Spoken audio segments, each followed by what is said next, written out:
Hello everyone, this side Manoj sir, Science and Maths Educator. Welcome to the online classes students. इससे पहले वाले video में हमने 3 law पढ़े थे मेंडल के, है ना, जो कि मोनोहाइब्रिड पे 2 लॉ जो थे बेस थे और तीसरा जो लॉ था इंडिपेंडेंट असॉर्टमेंट वो डाईहाइब्रिड पे बेस थे, राइट। उसके फिर मैंने फिनोटाइप और जीनोटाइप हमने पढ़ लिए थे और उनको याद करने का तरीका बता दिया था आप लोगों को मैंने, है ना। तो आज हमारा जो नेक्स्ट टॉपिक है दैट इज बैक क्रॉस और उसके 2 टाइप, टेस्ट क्रॉस और आउट क्रॉस, ठीक है ना। बैक क्रॉस क्या होता है, जिस तरीके से नाम है बैक, पिछला क्रॉस, है ना। तो इसमें क्या है, cross between F1 generation. F1 generation क्या था, मोनोहाइब्रिड में लॉ ऑफ डोमिनेंस में हमने पढ़ा था F1 generation is capital T small t, यही था F1 जनरेशन। तो cross between F1 generation and either of parents TT and small t is known as back cross। मतलब F1 जनरेशन को या तो मैं कैपिटल T होमोजेनस डोमिनेंट से कर दूं क्रॉस, या फिर होमोजेनस रिसेसिव से क्रॉस करवा दूं, ठीक है ना। उस क्रॉस को मैं कहता हूं बैक क्रॉस, मतलब पीछे गए हम लोग। F1 जनरेशन को या तो मैं वापस पेरेंट जो है TT उससे क्रॉस करवा दूं या फिर स्मॉल t से क्रॉस करवा दूं। बैक क्रॉस 2 टाइप के होते हैं, आउट क्रॉस और टेस्ट क्रॉस। काफी बार क्वेश्चन पूछा गया है कि एक्सप्लेन करिए आउट क्रॉस या फिर टेस्ट क्रॉस या बैक क्रॉस को पूरा ब्रीफ में समझाइए। तो ये चीज आपको समझना पड़ेगा और यही आप लिख सकते हो वहां पे, ठीक है ना। टाइप समझ लेते हैं। आउट क्रॉस क्या होता है, cross between F1 generation and homozygous dominant. हमें पता था ये डोमिनेंट था, कैपिटल T डोमिनेंट होता है और स्मॉल t क्या होता है, रिसेसिव। तो मैंने क्या किया, ये जो आउट क्रॉस है उसको तो मैंने कैपिटल T स्मॉल t को एक बार डोमिनेंट से मल्टीप्लाई कर दिया और टेस्ट क्रॉस को कैपिटल T स्मॉल t को एक बार रिसेसिव से क्रॉस करवा दिया, अलग अलग करवा दिया। करवाने के बाद मेरे पास क्या रिजल्ट आता है, मेरे पास क्या जनरेशन आती है, वो जनरेशन के बाद हम लोग देखते हैं। तो cross between F1 generation and homozygous dominant के बीच में मैंने क्रॉस करवाया। इस क्रॉस को आउट क्रॉस के नाम से जानते हैं। क्यों आउट क्रॉस बोला है, उसके भी रीजन है हमारे पास, आगे देखते हैं। The generation obtained from this cross or possess dominant character। इसको मैं समझता हूँ, देखते हैं हम लोग इसको एग्जांपल के तौर पे कि मैंने F1 जनरेशन लिया और डोमिनेंट पेरेंट ले लिया, ठीक है। इस F1 जनरेशन से 2 एली आ गए, कैपिटल T स्मॉल t। इन दोनों में से कोई भी एक ले सकता हूँ मैं। अब चेक बॉक्स बनाना है, इसको चेक बॉक्स बोलते हैं। चेक बॉक्स बनाने का कितने बॉक्स आएंगे, मैंने आपको ट्रिक बताई थी 2 into 1 2, 2 बॉक्स बन गए। दोनों को मैंने बांट दिया, बांटने के बाद मैंने जब इसमें capital T multiply capital T small t multiply, तो मैं यहाँ पे जो मेरा ये आउटपुट आया है इसमें मैं क्या देख रहा हूँ, सारे के सारे टॉल है, सबके सब टॉल है, क्योंकि ये अपने आप को एक्सप्रेस कर पाएगा, दोनों जगह पे टॉल है। और जीनोटाइप का रेशियो क्या, 1:1 ही है। ये आउट क्रॉस क्यों कहा गया है, क्योंकि यहाँ पे कोई भी ड्राफ्ट नहीं है, मतलब स्मॉल t और स्मॉल t यहाँ पे नहीं है, इसको आउट कर दिया। That's why we will call out cross, ठीक है ना। अगला जो हमारा है टेस्ट क्रॉस। टेस्ट क्रॉस में क्या है कि F1 जनरेशन को होमोजाइगस रिसेसिव पेरेंट से क्रॉस करवाया। F1 जनरेशन को होमोजाइगस रिसेसिव से क्रॉस करवाने को जो कहते हैं हम टेस्ट क्रॉस, ठीक है ना। इन दिस क्रॉस फिनोटाइप और जीनोटाइप्स आर सेम, दोनों ही 1:1 होंगे, ये आपको ध्यान रखना पड़ेगा। हमने F1 जनरेशन लिया, capital T small t, recessive parent लिया small t, 2 into 1 2, 2 check box बना दिया हमने, T कैपिटल T। अब यहाँ पे एक में तो अपना कैरेक्टर टॉल बताएगा और दूसरा अपना जो होगा ड्राफ्ट बताएगा। है ना। तो इसका 1:1 हो गया हमारा फिनोटाइप, और जीनोटाइप क्या होगा, वो भी 1:1 ही होगा।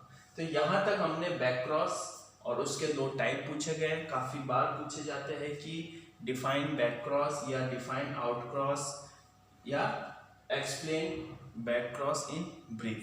तो another topic is reciprocal cross. Reciprocal क्या होता है, मैथ्स में उल्टा करना वापस, है ना।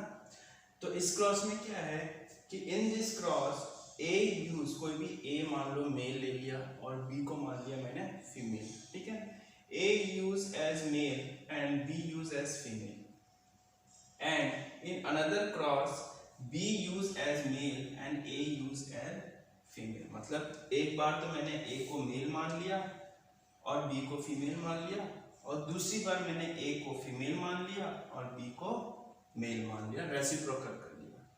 तो इस टाइप के क्रॉस को मैं रेसिप्रोकल कहता हूँ। अब इसकी क्यों जरूरत पड़ी, हम क्यों रेसिप्रोकल कर रहे हैं, क्यों ऐसे कर रहे हैं कि ए को मेल मान लिया, बी को फीमेल, फिर ए को वापस फीमेल मान लिया और बी को मेल मान लिया, है ना। ये क्रॉस क्यों किया, this is done to test the role of parental gender on given inheritance.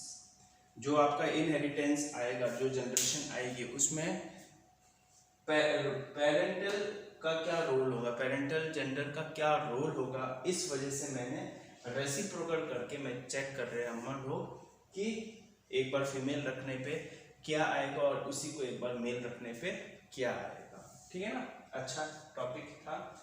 Last and final topic of this chapter is importance of Mendelism. Mendelism का जो एक्सपेरिमेंट था, लॉ ऑफ इनहेरिटेंस था, है ना, इसका क्या इंपॉर्टेंस है, क्यों हम पढ़ रहे हैं, क्या जरूरत है हम इसको पढ़ने के लिए, है ना।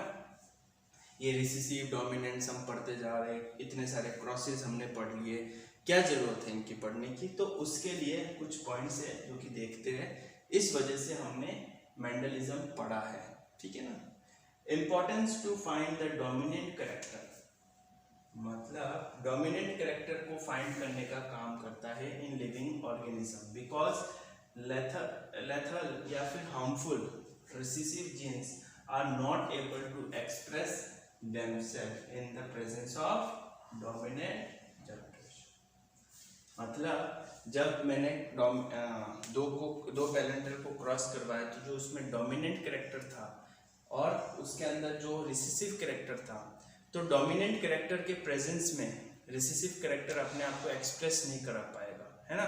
तो डोमिनेंट कैरेक्टर को फाइंड करने का जो इम्पोर्टेंस है वो हमारा मेंडलिज्म बताता है, ठीक है ना। तो किसी भी जनरेशन में डोमिनेंट कैरेक्टर कौन सा है वो पता करने का जो था पता हम कर सकते थे उससे, ठीक है ना।